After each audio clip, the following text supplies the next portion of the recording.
Ninja Gaiden Ragebound is almost in our hands as it's scheduled to release on July 31st, 2025 on PC, Xbox, PlayStation, and Nintendo Switch. A few weeks ago at Summer Game Fest, I was fortunate enough to check out a private build of the game, but also talk with the studio behind Ragebound. There was a lot to like about the demo, and before I knew it, I had a list of reasons why it was great. So here's our final preview in the format of the top 10 reasons why Ninja Gaiden Ragebound is our most anticipated game of July. Before jumping in, we just want to take a few seconds out of your day. If at the end of the video you enjoyed it, subscribe and see more like it.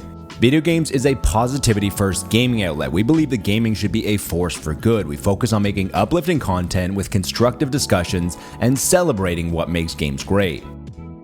The Game Kitchen. If you could make a list of studios that you would want to develop a 2D revival of Ninja Gaiden, the Game Kitchen would be near the top after their incredible work on the Blasphemous series. However, after playing, what I learned is that this is much more than just a reskin of assets, as it plays very differently.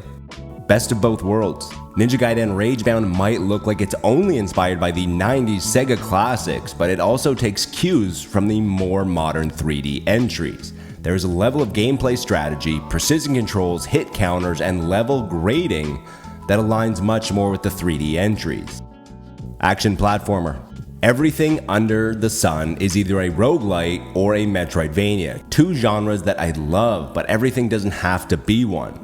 I was told that it was very important to honor the roots of the original, as Ninja Gaiden Ragebound is a pure 2D action platformer.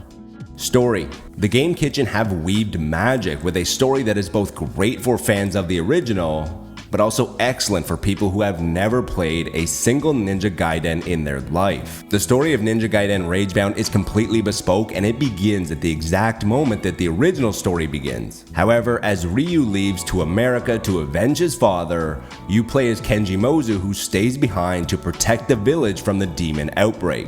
Cutscenes. One of the reasons that Ninja Gaiden was so successful was because of the cutscenes. When you first saw the two ninjas duel in the field, it felt epic and cinematic. These are two things that were very foreign to gaming at the time. I was told at Summer Game Fest that the studio is quite aware of how integral these are to the experience, so I do have high hopes that they will deliver throughout.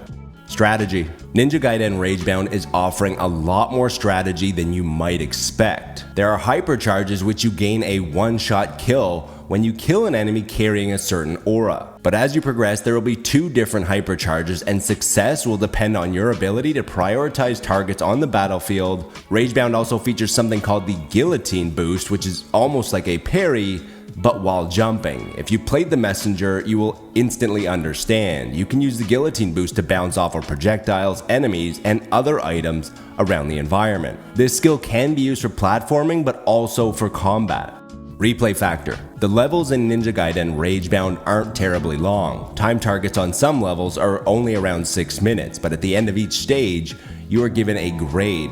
Since they are relatively short, you want to achieve the highest rank possible, and achieving the best score is highly enticing. Each stage also has achievements such as completing without being hit, plus there are two different types of collectibles on each level, and between all of this, there is plenty of reason to return. Plus, once you beat a level for the first time, you unlock a more masochistic hard mode. Speed. The first words that came to my mind when I first played Ninja Gaiden Ragebound was speed. This is a very fast game that can allow you to get into a flow state as you chain sword kills, with guillotine boosts, with dodge rolls, and hypercharge attacks. Soundtrack. The score in Ragebound will be handled by Sergio De Prado, who was behind both scores of the Blasphemous series. However, there will also be guest composers, which include the main composers from each of the first 3 8-bit Ninja Gaiden titles. Handheld.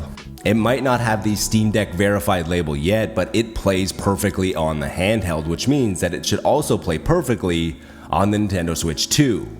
Now, if only the me who played Ninja Gaiden decades ago knew that this would eventually be possible in such high fidelity.